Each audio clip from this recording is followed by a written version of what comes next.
প্রিয় দর্শক বন্ধুরা, মাদ্রাসা সার্ভিস কমিশনের একটি গুরুত্বপূর্ণ খবর এই মুহূর্তে উঠে আসছে গ্রুপ ডি নিয়োগকে কেন্দ্র করে। এবং গ্রুপ ডি নিয়োগের ক্ষেত্রে এবার দারুণ ভালো সংবাদ আপডেট। অবশ্যই সবটা দেখে নিন, আর্জেন্ট ভিত্তিতে এই ভিডিওটা আপনাদের জন্য ক্রিয়েট করতে হচ্ছে। ভিডিওটিকে কোনোভাবে কিন্তু স্কিপ করবেন না, শেষ পর্যন্ত ওয়াচ করবেন। চ্যানেলটিকে অতি অবশ্যই সাবস্ক্রাইব করে নিয়ে সঙ্গে থাকবেন।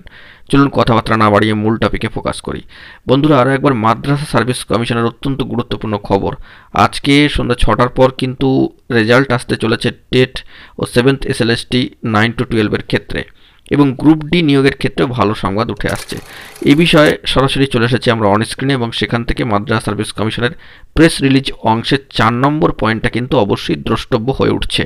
এবং 4 নম্বর পয়েন্টটা আপনারা যদি একটু খেয়াল করেন, দেখবেন the Madrasa Service Commission has also completed the long pending recruitment process of Group D staff for madrasas recently. তো সেই দিক থেকে the final result of first SLST NT Group D after completion of main exam and interview process was published on 4/10/2024। এখানে কিন্তু main exam এবং interview process সমাপ্ত হওয়ার পরে রেজাল্ট পাবলিশ হয়েছে, সেটা কিন্তু এখানে দিল যে final result first SLST NT group ডির ক্ষেত্রে। এবং খুব শীঘ্রই দেখুন এখানে লেখা রয়েছে যে 4/10/2024 পরে লেখা রয়েছে the successful candidates will be recommended very soon.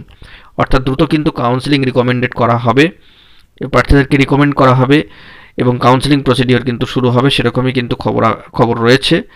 এবং অবশ্যই এই বিষয়ে দেখতে পাচ্ছেন যে তৎপরতা কিন্তু শুরু হচ্ছে। এবার এটা কখন হবে? এই ডিসেম্বর মাসের গোড়াতেই হবে, শেষ পর্যায়ে, নাকি নতুন বছরের শুরুতেই হবে, সেইটি দেখার বিষয়।